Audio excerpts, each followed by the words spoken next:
Hi, everybody. I hope you're all doing well. I'm going to kind of jump into things right away for the sake of time.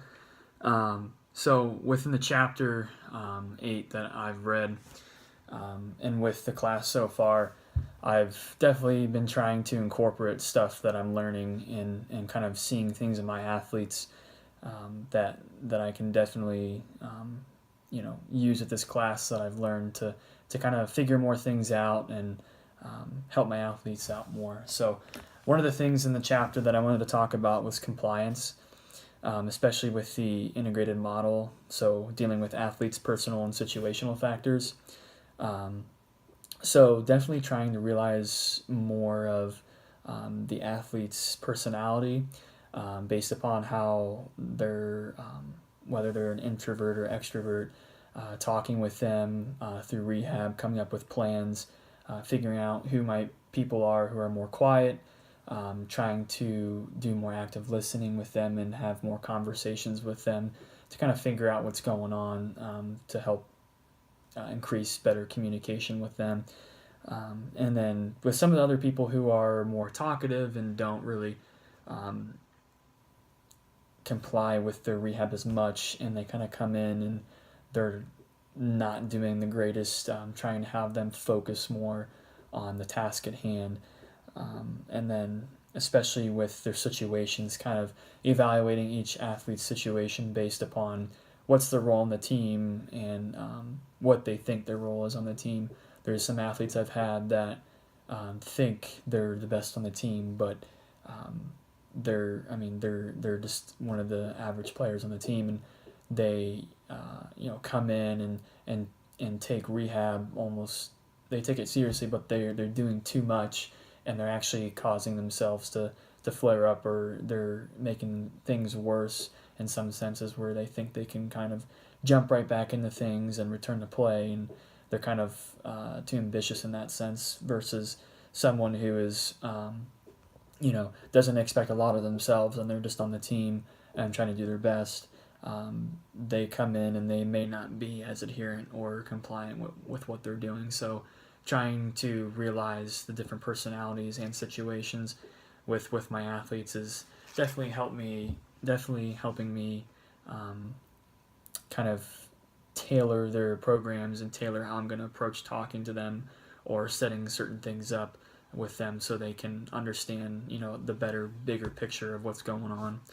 um, and then as far as under adherence, with some of my athletes, relating kind of their personality and situation to trying to return to play too early, and is something that we want to pay attention to and make sure that they're some of the athletes I've coming in are um, they have their own programs, and I'm not able to do a one-on-one with them, but I always check in with them.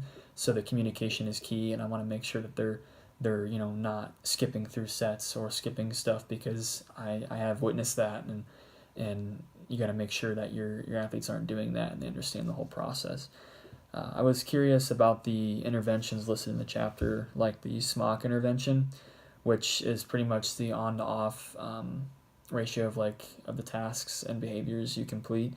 Um, I thought that was pretty interesting, and thought that that was something that I could definitely use. However, it said it was kind of not the best intervention, and they recommended more of the rehab adherence measure for athletic training to look at the communication and effectiveness of the athlete and their sessions that they do.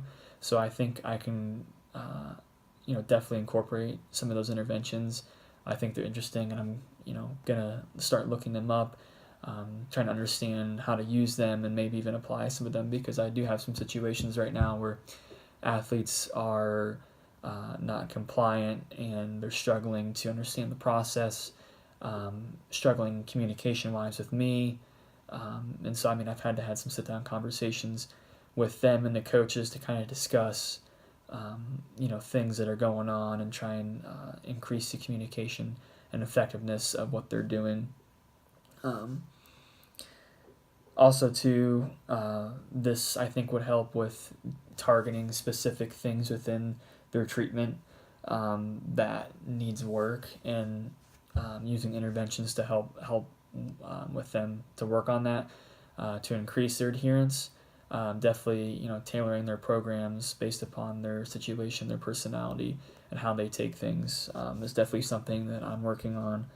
And as far as personalities, again, that's pretty much the biggest point that I'm working on right now with my athletes, because I have a lot of athletes who are either shy and quiet or outgoing and ambitious, and I've seen a lot of those too right now. And so trying to talk more with the more quiet ones, trying to get more out of them to figure out, what they're feeling, what's going on, trying to get a better understanding of, do you understand what we're doing, and can you explain to me how you're feeling, type of stuff.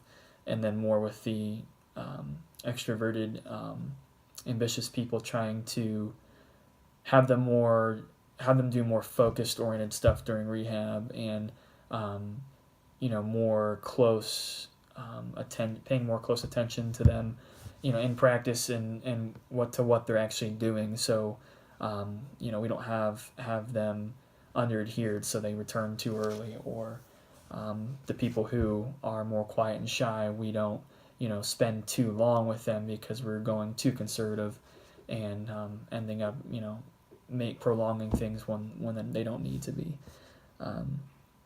So I hope you guys are enjoying the class. I know I am, and I'm looking forward to graduation and seeing you guys again. So I hope you have good seasons and you keep your athletes healthy, and good luck to the rest of you. So I'll see you at graduation.